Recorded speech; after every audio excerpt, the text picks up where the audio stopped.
You want somebody that's aggressive. They want to get to the next sale. The contractor can read a blueprint, build a house, but in their business, they can't. Most contractors have a shop, right? Just start there. It's something where we'll identify a shortcoming or a process error and we'll work to fix it. We only have to do everything because we do everything. What would happen taking a few of these personality exams while drinking? You can manipulate people if you know DISC. There's certain SOPs, man, we write them, we train them, we get out there. Businesses really need to have a champion of SOPs. Like, who is that person that's going to orchestrate? What's a screw up you've made? It ended in bankruptcy for me and the business, and it's the best thing that I've ever screwed up. Welcome to Beers with Contractors. Hello, tradies. It's another week of Beers with Contractors. Terry, before we get going, of course, you know the routine. Well, crack them first. Cheers to you, buddy. Cheers. And to all the contractors out there. And also, let me go through the list. I had some issues sorting this before, but let me see here. Patrick Gallagher, let me see. Jasper Sinclair, Christopher Robert, Adam, just Adam. Also, Carrie Lafrada, Matt Deering, Nick Isidoro, Choky Chip, and Tammy Thomas. Those are our new subscribers. Thanks for listening, guys. And as always, if you have a moment, go ahead and like, subscribe, hit that little notification symbol. By the way, thanks for everybody commenting. I love chattering back and forth. I don't think we've gotten to the stage of getting trolls yet, Terry, but who knows? One day. So, hopefully. Hey, by the way, Miguel, last week, that episode was awesome. I finally had a chance to go back and re-listen to it. What a great kid. Yeah, no, amazing young man.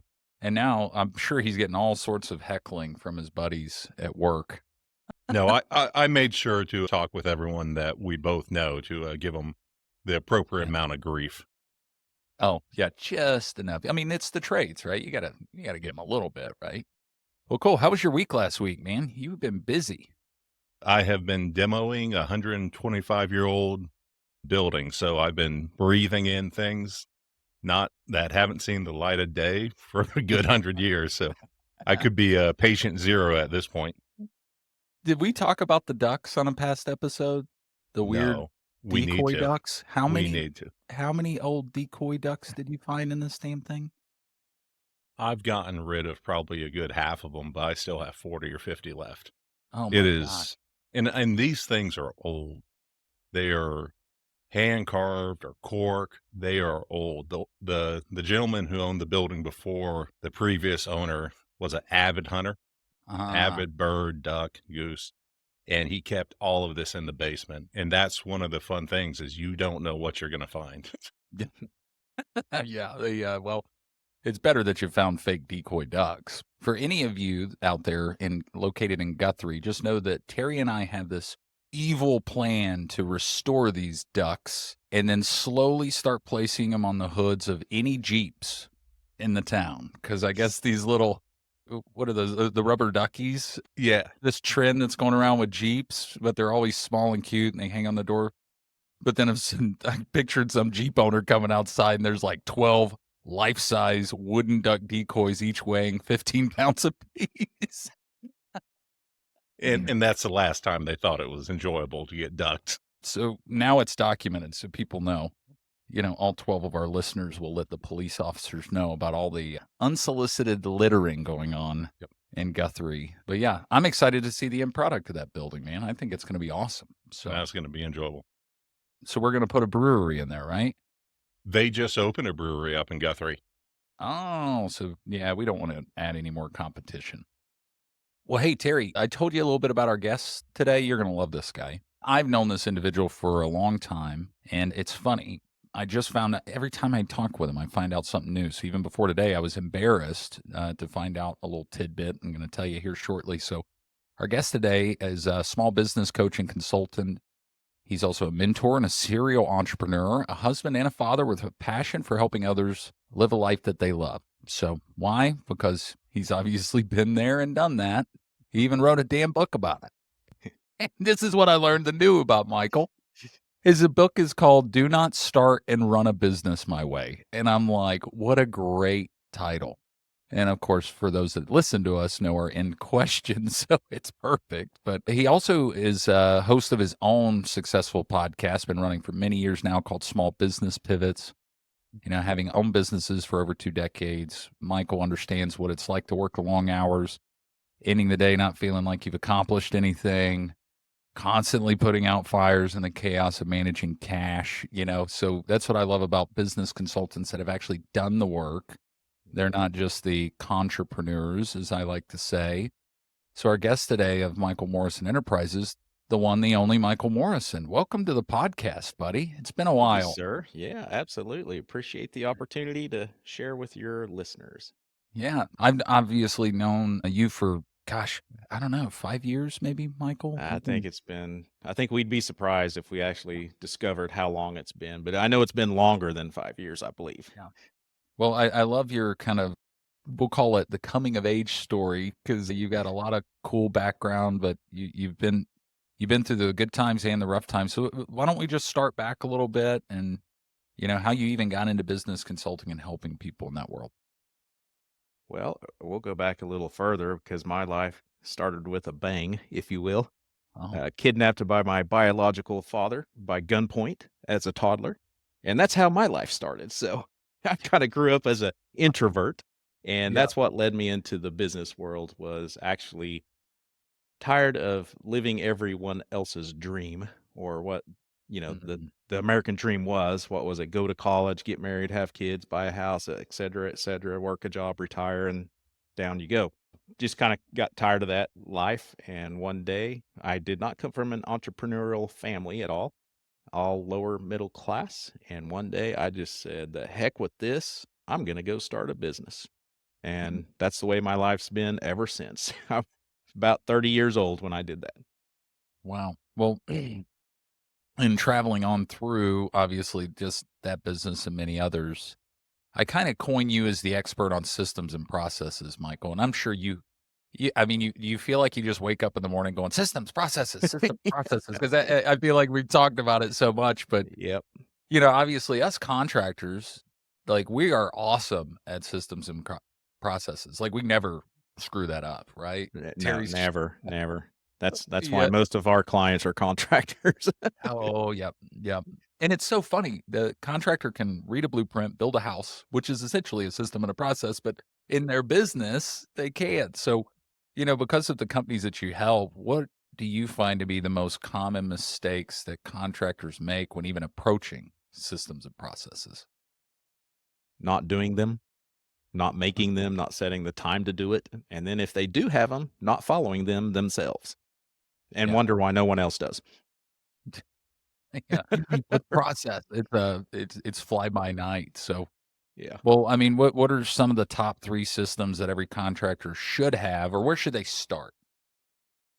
Well, that really depends on the seasonality of the business, because we all kind of have different employees, different mentalities, different levels of trade, skill set, things like that. But I always encourage someone to just start with what their biggest problem is. Like, let's just get used to creating a system or a process. And what's your one problem you keep saying, don't do this, or next time do this way. I'm tired of telling everybody. Start there. Other people, if they can't think, I'm like, okay, most contractors have a shop, right, where they store their inventory, their tools. They have a delivery van or a work van. Just start there. How Mhm. do you open up the building for the day? And I know that sounds like a silly question, but if I'm a new employee, I don't know which Oh, doors to open. I have one contractor where they're very, I would say very picky about which blinds are open in the morning, because the way their windows face the sun. And so they're like, don't open this one, close that one. And do you know, for 20 years, he told me I'm the first one in and the first one out. And I asked him why, and he said, because nobody can figure out how to turn the blinds the right way. And I said, are you kidding me? He said, no. oh, And I said, you know what? I'm going to walk with you to the front door. We're going to lock that front door, and we're going to come in, and I'm going to write down everything you do when you open this building, since you're the first one here.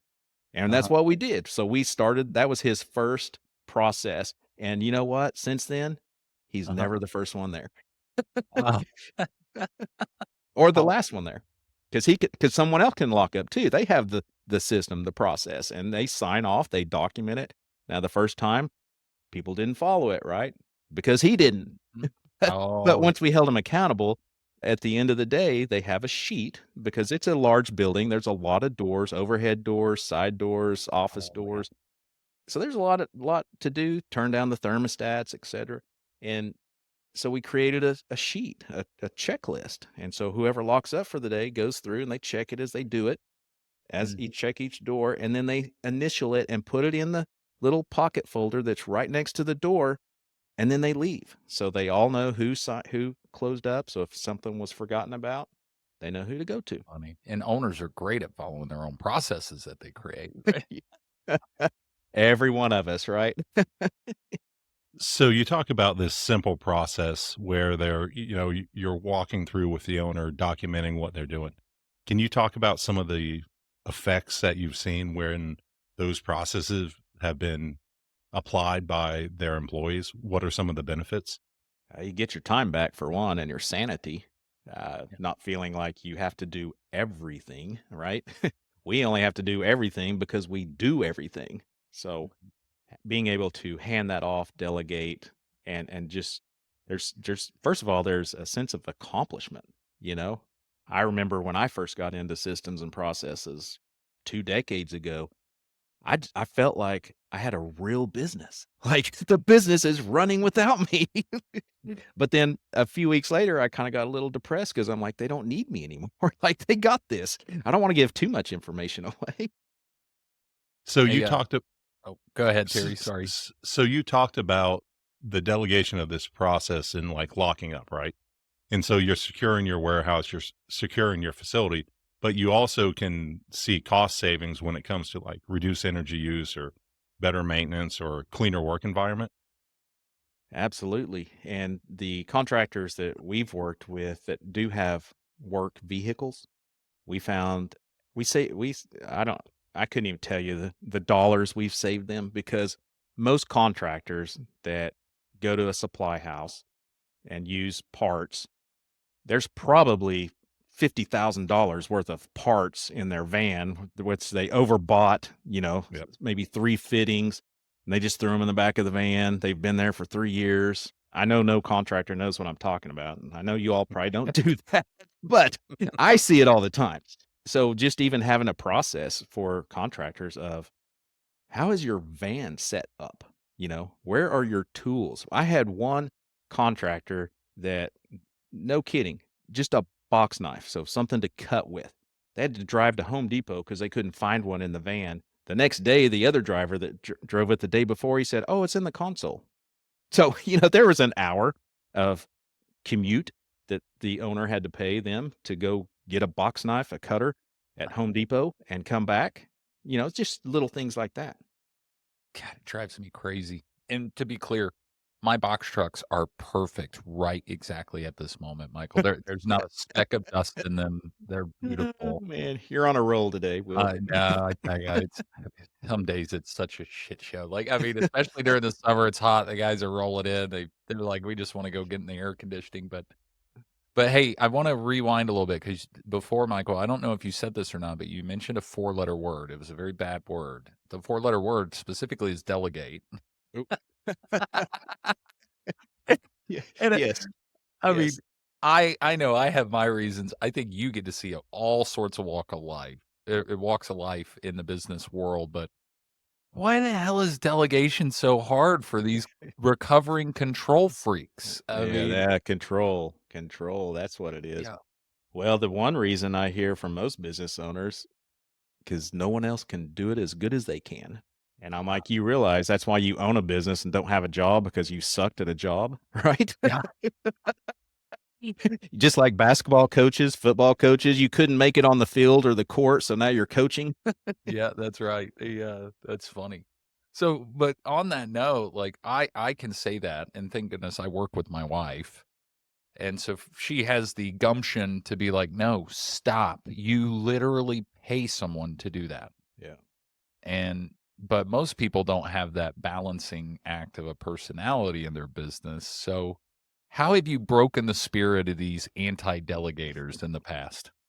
Well, part of our coaching is we have what we call a delegation quadrant. And so Oh, basically we break it up. And in each corner of the quadrant, at the top left, they start with things they love to do and they're great at. And we go around the boxes, and at the very bottom, it's things I hate and that I'm horrible at.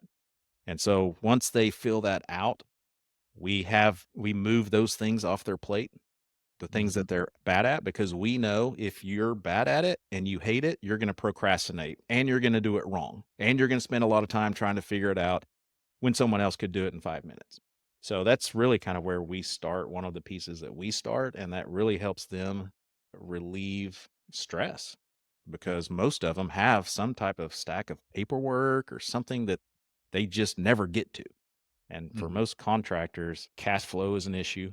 And a lot of times it's because there's a whole stack of invoices, because they hate paperwork, they hate the administration part, and yet they're crying about not having money. And I'm like, well, there's $100,000 sitting right next to your computer, 3 weeks old of invoices. And so, that's when we start pointing those things out about how more efficient, more money they could have, they come around.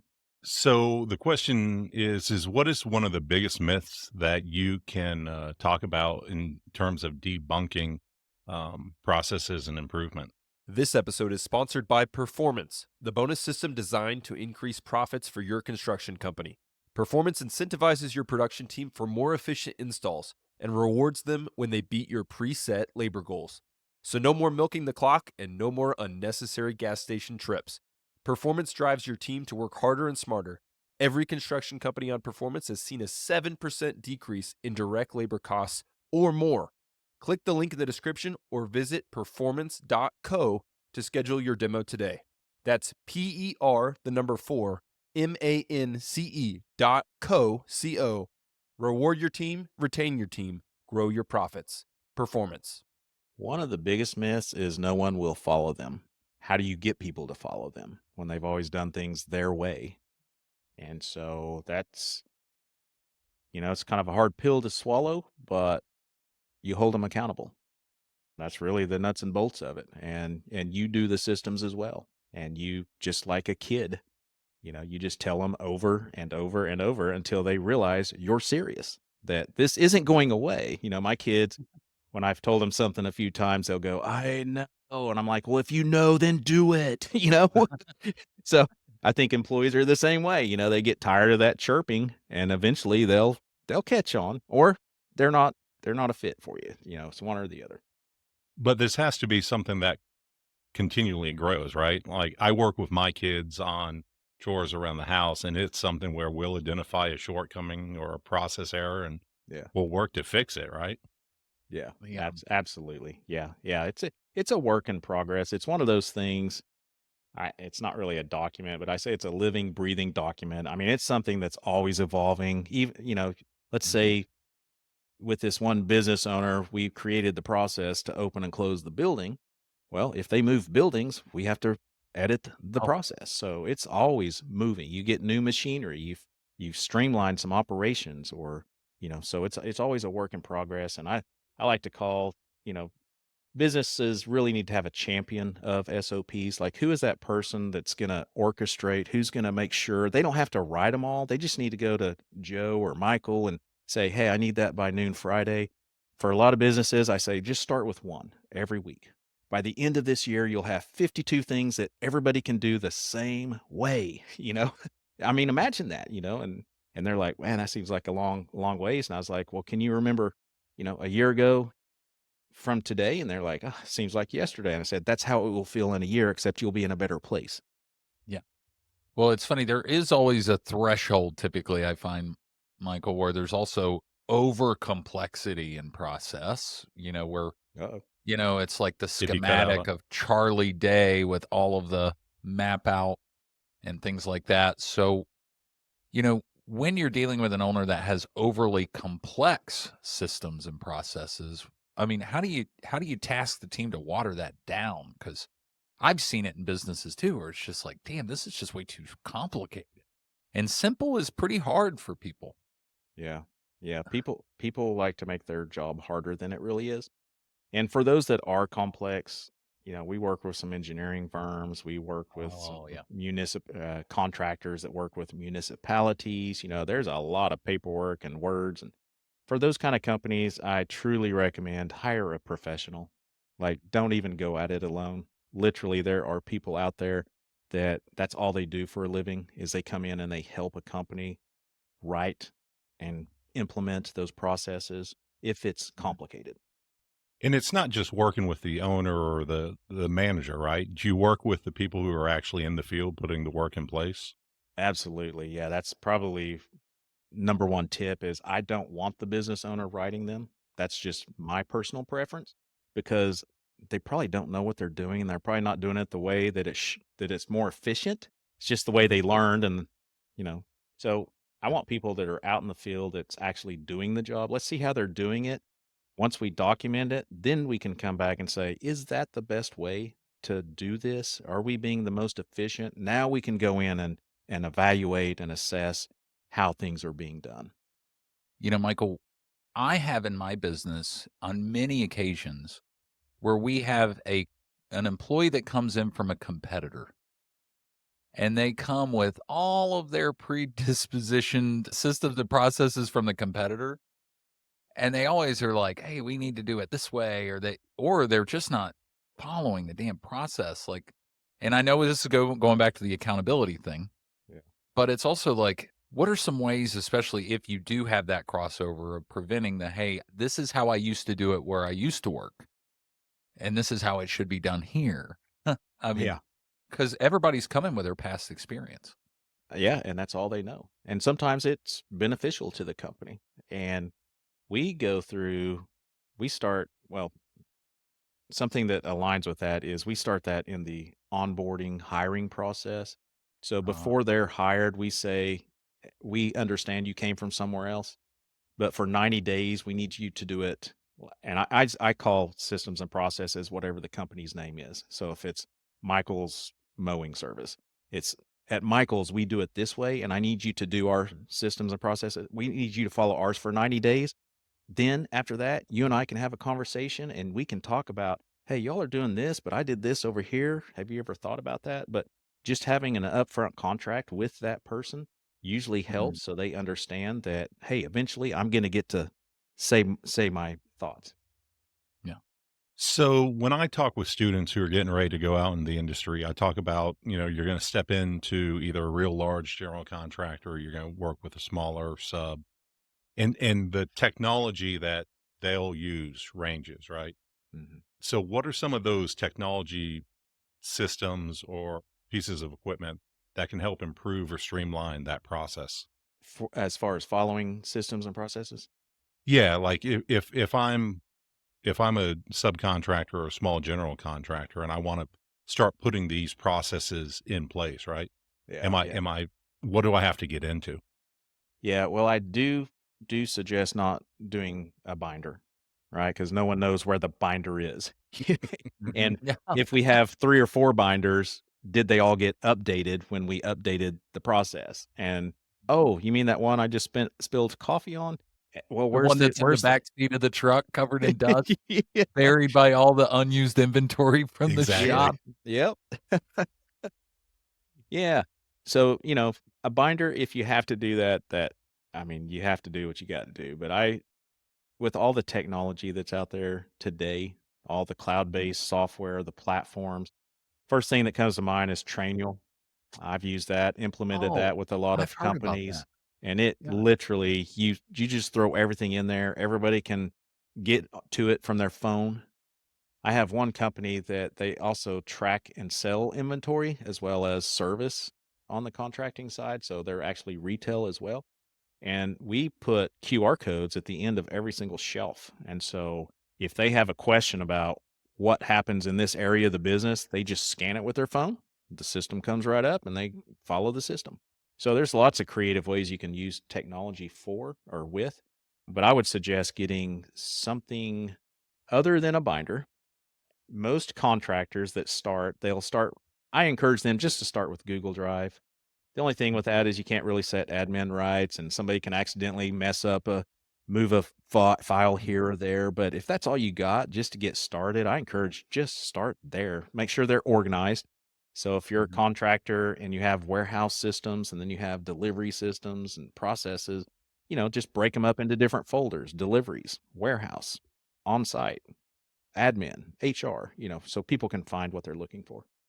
And you kind of you touched on it, but so many of these young employees, they're not going to have a computer at home or a laptop. Their entire technology existence is on their phone. Yeah. And so the Yeah. ability to deliver it to their cell phone right in the palm of their hand, that's got to be beneficial. Absolutely. Yeah. Back in the day, we encouraged to get iPads for different departments, and of course that gets expensive and they get broken. Mhm. But yeah, for people that say, yeah, my employees don't have computers, I see people on the curb collecting money that have phones. I don't know of anyone that doesn't have a phone anymore. In Yeah. other words, the homeless even have phones. So Yeah. I don't know of any employees that don't have a phone either. So, and if they do, Yeah. if they don't, get them a little cricket phone or something. Yeah. Yeah. The track phone or Track, something yeah, from just something. Walmart. I know I struggle with this, Michael, because there's certain SOPs, and man, we write them, we train them, we get out there, and then all of a sudden, but there's one stopping point where there could be a multiple. I mean, heck, there could be 10 different variables that pop up, and it's like we don't know what the customer may say or this weird scenario. So where have you found maybe some benefit on trying to train on those weird, like during this part of the process, we don't know what could happen. I know that's less in engineering, but sometimes in construction, it's like it's hard to document some of those variable scenarios. So what suggestions do you have there for folks? Think in situations like that, of course, it varies in different industries, but I think a good principle to use is think of more like a workflow versus an actual piece of paper or a document that has step 1, 2, and a bunch of words. So it's more about shapes, and if this happens, or ask this question, yes, go over here, no, go down here. That helps a lot in those situations. What's funny, this takes me back all the way to, gosh, I think it was Taxi. Christopher Lloyd had a skit where he was selling and vacuums, and he walks into the room and he says, "Hello, insert customer name here. My name is insert your name, but you can call me nickname."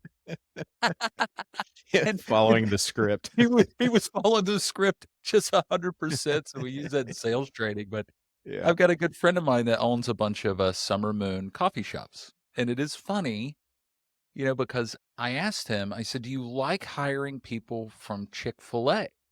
And he said, "No, he hates it." Hmm. And he said the reason being is they are trained so well Oh. that they can't think for themselves. So when shit hits the fan, they're just like the computer, the the loading screen Overload. starts going and then it locks. So, yeah.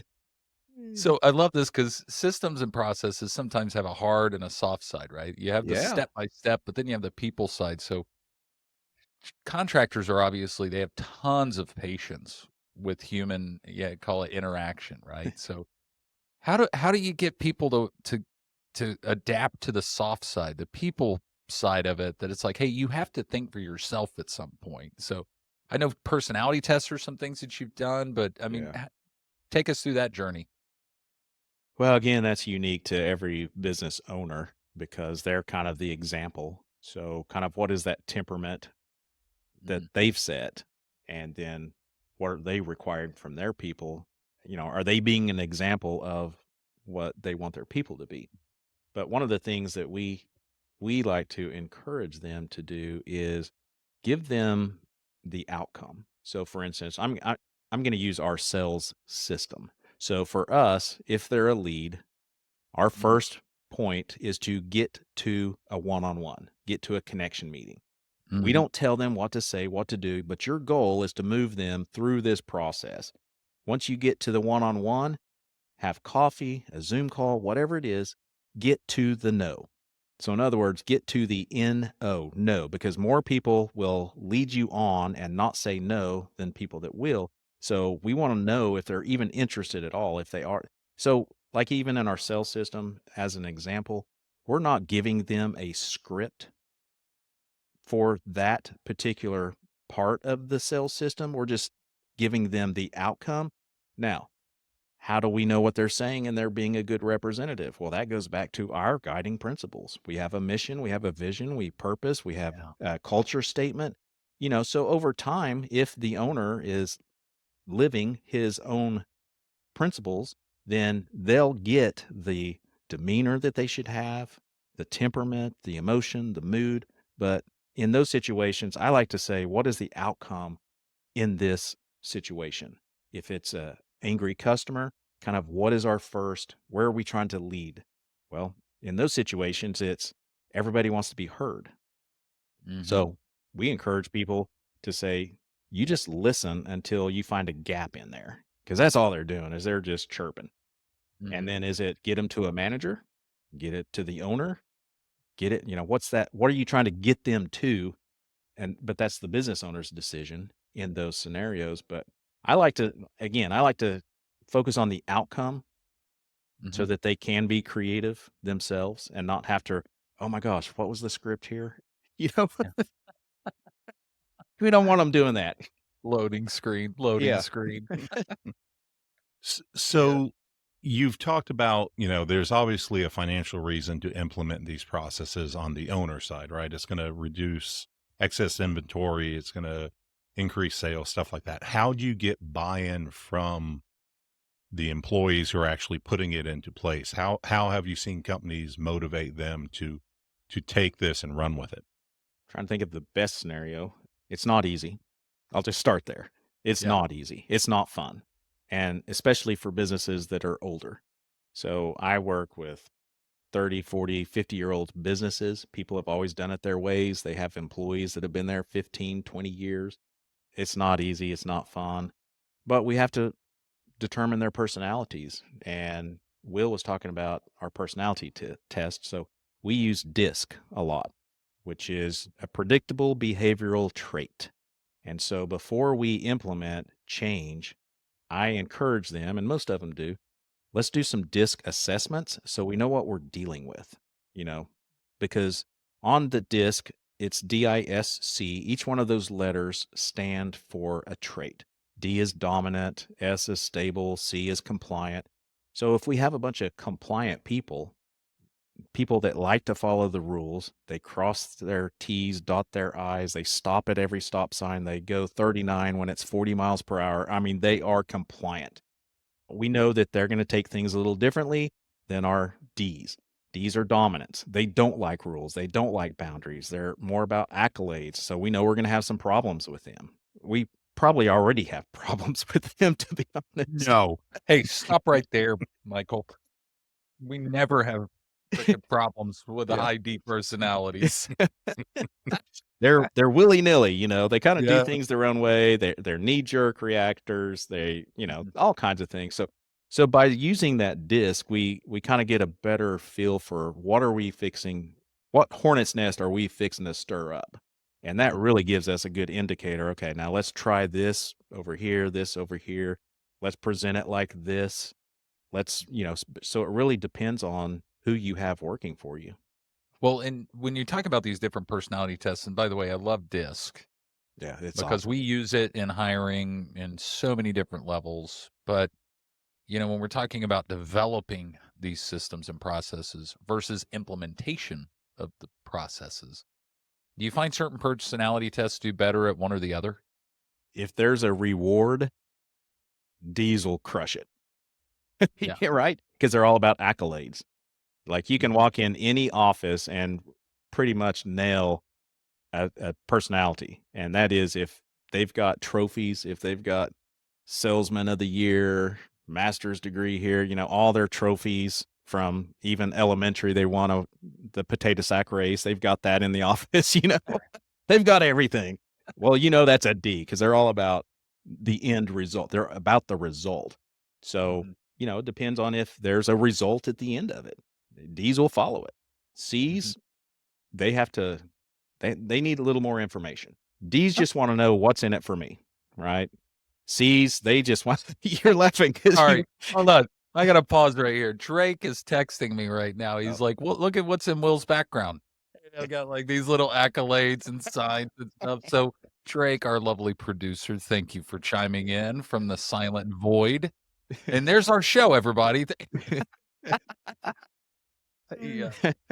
Oh gosh, that's so funny. No, So, that is but funny.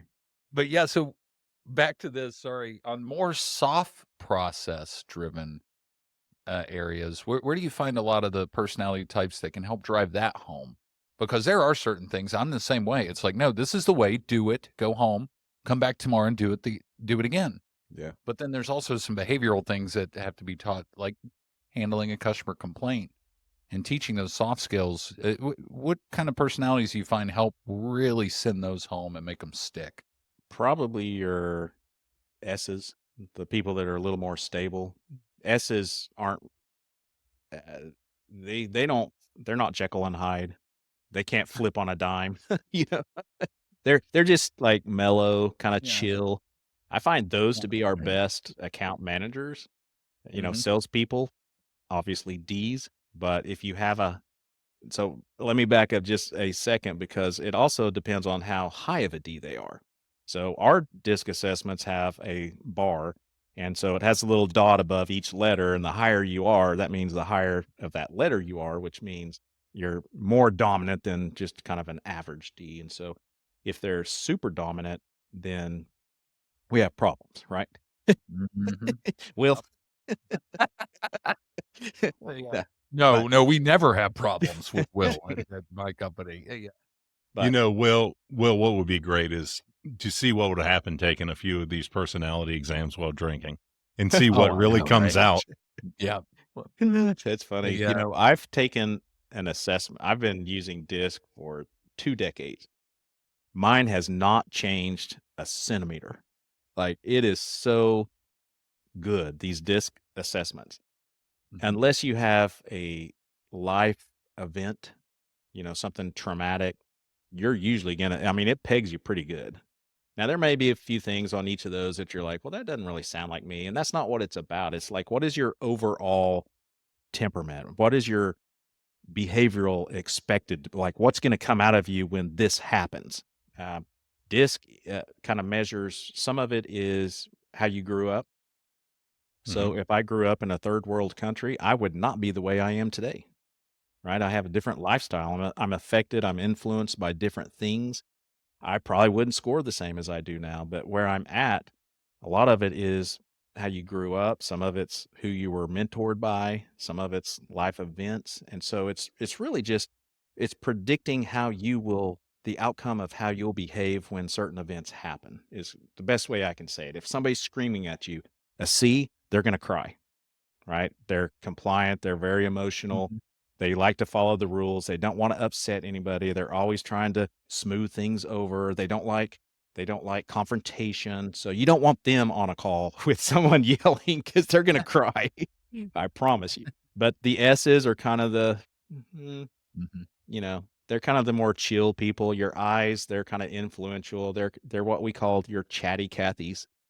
So we don't want them on a call because they're going to try to fix things, right? They're going to use their social skills because everybody likes me at networking, so I'm just going to talk to this person. No, you don't talk. Let them talk. They want to be heard. Well, I'm glad that yours didn't change because I took this assessment back in my 20s. Oh, Very high D, but also insanely over the top high I. yeah. And then I eventually took it, I think about 12 years later, and I was like, I feel like I've steadied out a little bit. I'm calming down. I look at life a little different. No, it got worse. Like my D went. Yeah, you're going to be that grumpy old man. Get off my yard. Oh yeah, Clint Eastwood and Gran Torino. I am so that guy. We have those neighbors here in my building, and I'm like, these damn kids are so loud in the building. Yeah. No, probably one of the best things I did, Will, is both me and my wife took the same personality assessment. Like Mhm. we did it for work, but we wanted to see what would happen. And it explains so many things about like how our relationship worked and why I can't finish any task and she's always running around doing this or that. It was one of the better things we did. That's Oh cool. yeah, it's a great social skill assessment as well. Family, Yeah. kids, from time to time, my wife, "Are you disking me?" You know? Mhm. Because you, and I say this in the kindest way, you can manipulate people if you know DISC. If you learn their behavioral traits and you know what they are, for salespeople, oh my gosh, you've got to do DISC. You've got to learn personality traits. If you walk into a D's office and you've got all these flow charts and visuals, you lost the sale, dude. Like, get out there, never call them again, because they don't want to talk about your stuff. They want to know what's in it for them, how much does it cost, and when can we start. Your C's, they need all the details, right? So you better bring all the graphs into them. So for salespeople, it's just a good all around thing that people should learn for So, communication. so does it make sense for a contractor to put all their people through this, or are there key positions that they need to know these personality traits? So that's an interesting question. So it depends on how many employees they have and how much they're willing to invest. It's not something, it's not something you just take the assessment and it's like, oh, I know you're an SC. And then we put it in the table or in the desk drawer or something. It's an ongoing, we learn people's behavioral styles. So we do an organizational chart for our clients. And so we put, your warehouse people, your delivery, your plumber, what are the different roles in the company? And then we assign who we think what would be a great combination of traits. Is that a as SD, a CS, a SC? And we put the combination next to those roles. And then understanding DISC, we try to hire someone based on our ideal candidate, knowing what S's and C's are, and then ask them open-ended questions around the traits we're looking for. So for instance, if they're organized, like if we need someone organized, well, we know D's aren't organized. We know I's aren't organized, but S's and C's are too organized. S's are kind of, the SC is kind of like where we like to be when it comes to organization, because they can think freely for themselves. C's, they need a list and they really can't. I'm not knocking them because we need C's. Like accountants are C's. A lot of accountants are C's. We need them to be focused, right? We don't need them chatting over here and messing up a decimal in the wrong place and screwing up our tax returns. No, we need people like that in all roles. But if we understand that role in our business of what traits they should have, then we can create some open-ended questions to see if our candidates will fit that role. So sometimes it's not about just having everybody take it. It's about hiring people that have those traits. And have you seen companies reorg or restructure how they're set up once they've taken these people through, or they've started hiring for these specific positions? All day, every day. Yep, every day. They're like, well, that's why Michael does this and doesn't do that. That's why our salespeople we're always hounding them for, their receipts, for their monthly rebates or whatever it is. It's, if people want a high D salesperson, which some industries do, like your SaaS, that's a perfect example. You want somebody that's aggressive, but we also know they don't like paperwork. They want to get to the next sale. So if we're going to hire, here you go laughing. I feel like, wait a minute, is this like an intervention now, Terry? Like what the? Your wife called. She wants us to. Well, Terry came into the studio today. His entire setup is completely rearranged. There's shit everywhere because I was actually, you'll be proud of me, Mike. I was trying to film onboarding, Hey, documentation. But did I take the time to put everything back? No. I was off to the next damn thing that I likely overbooked myself for.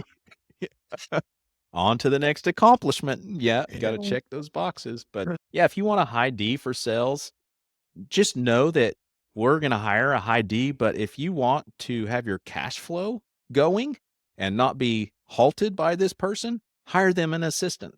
But then put some expectations like you got to sell this much to have this assistant. I will let you go out there, make the kill, make the sell all day long. We will support you, but you have to hit X amount of sales in order to have this assistant. If not, then you're going to have to do it yourself. And so that's kind of the carrot right there is, oh, I don't want to do paperwork. So and D's like targets.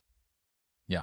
And so I have to imagine that after these assessments and the company might be reorganizing, you're able to take this employee who might not have been excelling in this one role and move them into the right position and really see someone grow in that position, right? Absolutely. Yeah, we had a insurance agency not too long ago. They've got about 12 employees and they were wondering why sales were down. I knew, and I tried to explain it to them and I said, "Okay, let's just go through the whole process, disc, assessments." Well, they were trying to get their C's out networking. Oh, C's are introverts. They don't like to network. They don't like going into a room of people they don't know and making small talk. So, yes, mhm. for instance, that whole insurance agency, they said, "Okay, you're on the phone all the time because you have checklist of how you have to fill out a insurance form, how to process a claim. There's steps that the insurance requires." And they're like, "Oh my gosh, why didn't I think of this?" Yeah, I know. It's like And talking to children, right? Hey, and then I say, "You did think of this, Mr. D. You did think of this." here's your Because invoice. it has to come from them. It has to be their idea. That's great. Michael, in regards to like your business, which is Business Owners Simplified for Success, and I know I mentioned Michael Morrison Enterprises Yeah. before, so I know we've spent a lot of time on systems and processes, but you guys have a whole suite of services there, right? Yeah. I mean, not just the personality tests and systems and processes. I just look at you as a system and process guru. Yeah. So that's why we've harped on it today. But what are some of the other things you guys do there? So I owned businesses. One of my largest was a marketing company. That's the one we had 80, 90 employees, I believe. And then I've had small ones. But Mhm. when I got into the coaching world, I was just doing it one on one. And of course, for me, that wasn't fulfilling enough because there's only so much bandwidth, Mm. only so much money available for hours. And plus, it's just billable time, is all coaching is. So when I exited all the businesses that I had and when I was doing one on one coaching, I was kind of semi retired and said, "Okay, what do I want to build with the knowledge that I have?" And so I literally created BOSS, which is Business Ownership Simplified for Success.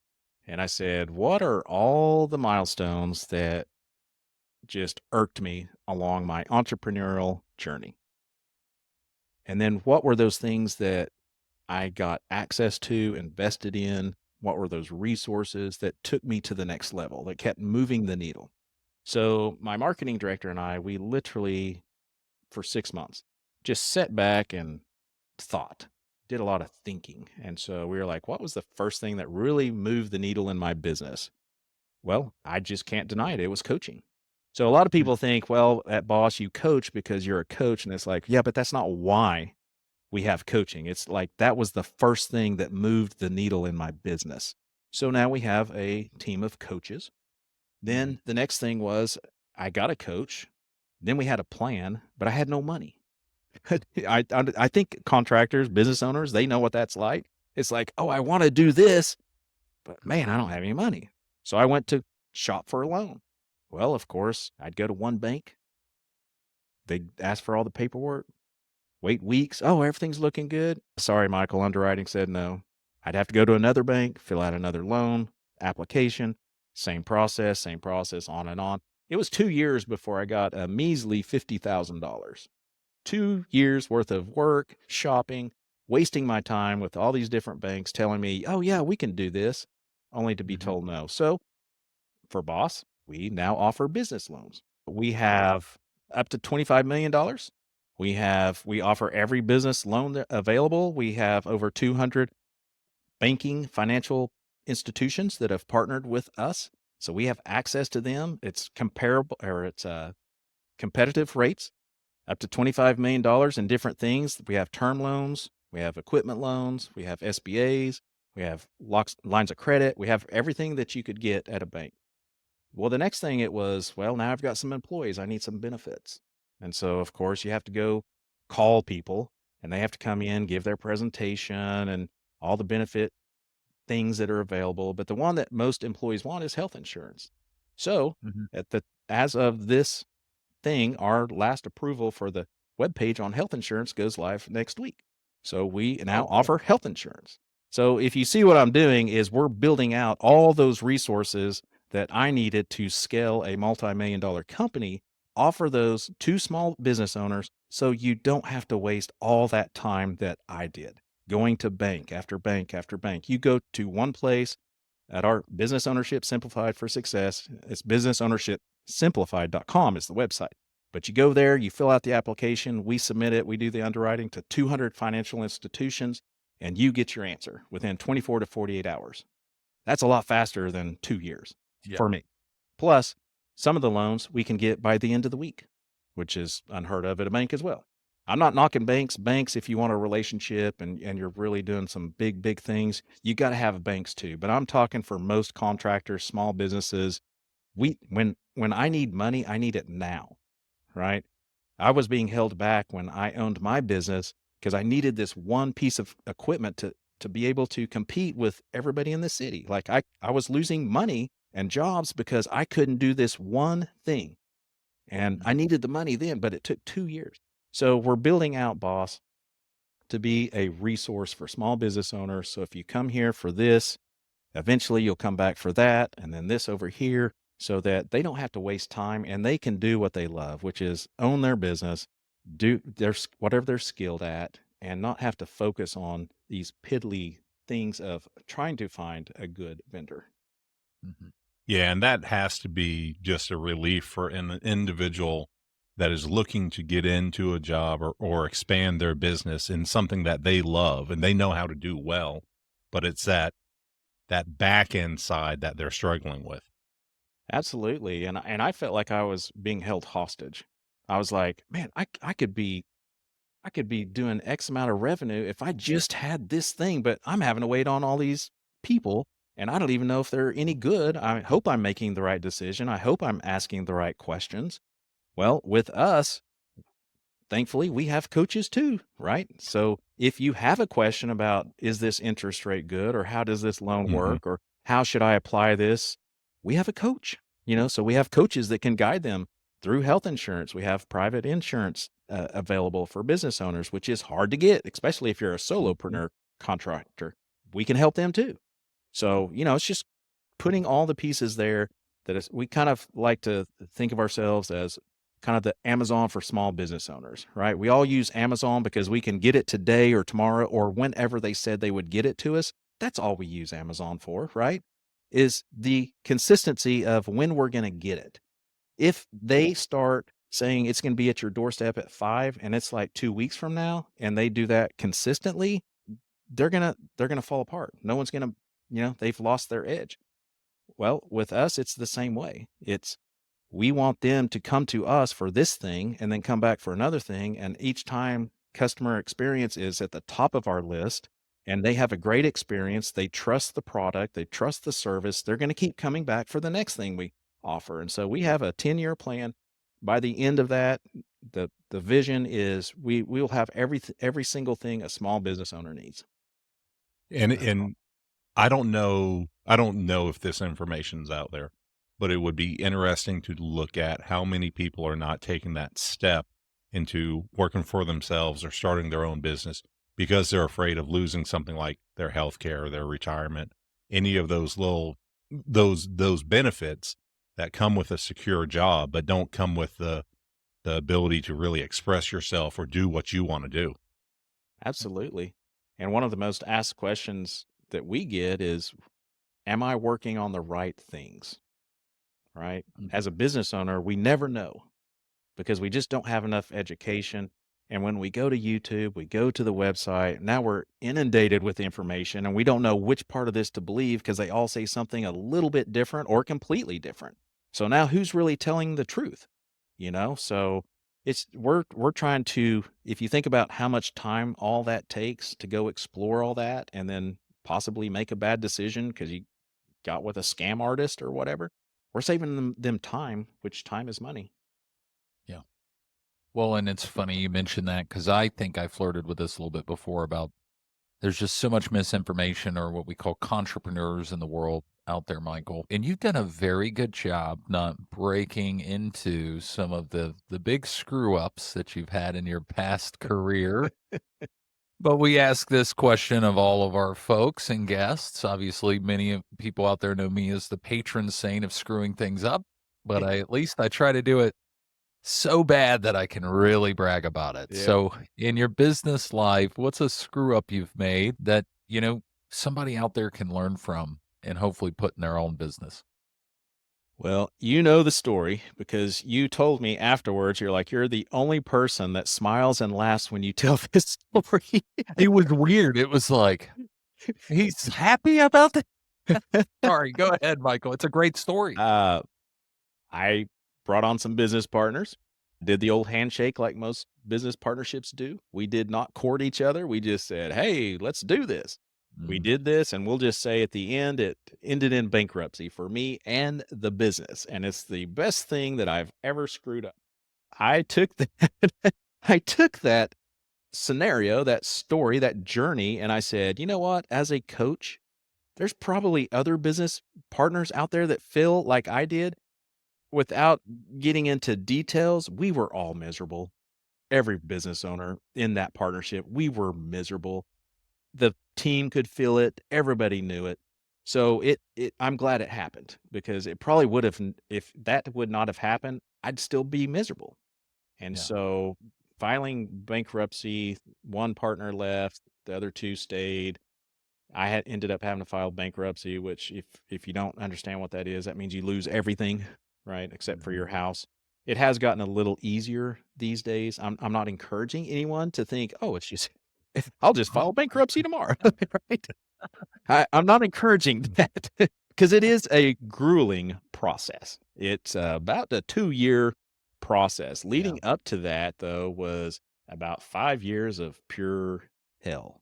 Just being in that partnership, being in the same building with that, going through litigation, going through depositions, going through the slander and the defamation, all that stuff just was not fun at all. But at the end of the day, my administrative assistant, she asked me, she said, "Why are you the only one smiling in this meeting?" Yep. And I said, because I have no one to blame but myself. And she said, "What are you talking about?" I said, Yeah. "I'm the one that brought this cat into our building. I'm the one that brought this person into our partnership. I owned this business before they even knew about the business. It's my fault. My screw up was I didn't do my due diligence and I did not reach out to a professional." And so that's my advice. When you are in a situation, whether it be accounting, if you're not an accountant, don't do your accounting, right? Hire a professional. If you're forming a partnership, don't go online and download silly partnership things from all those sites that's out there. Hire an attorney. And so that's my lesson is when it's something, just like if you were to possibly have a diagnosis of cancer, right? I'm not going to take that one doctor's advice. I'm going to go to maybe a couple of 3 other specialists just to make sure. I mean, I trust you, but I just want to make sure that we're all on the same page. So that would be my advice is hire a professional when it's something you don't know, because just like that partnership, that cost me everything. And there's nothing like starting over when you're 50 years old.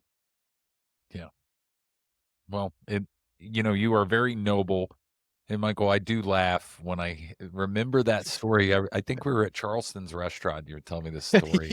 The look on your face was like you just saw a ghost. You're like, you're laughing about this? No, but it's a great story because, we hear these horror stories and we always think of the negative, but, you obviously learned from that and you've carried it on to help so many people. So, Michael, I appreciate you for what you are doing in the business community. And we've mentioned your DISC assessment on this show and put the link in our show notes, previous episodes, because we've used that for years. We love it. But if somebody out there has questions, wants to get to know your team, see how you can help them, even through some of the other services you're providing, how do they get a hold of you, Michael? Well, I'm active on LinkedIn. We have a presence on most of the social channels, the popular ones, but LinkedIn, I'm very active.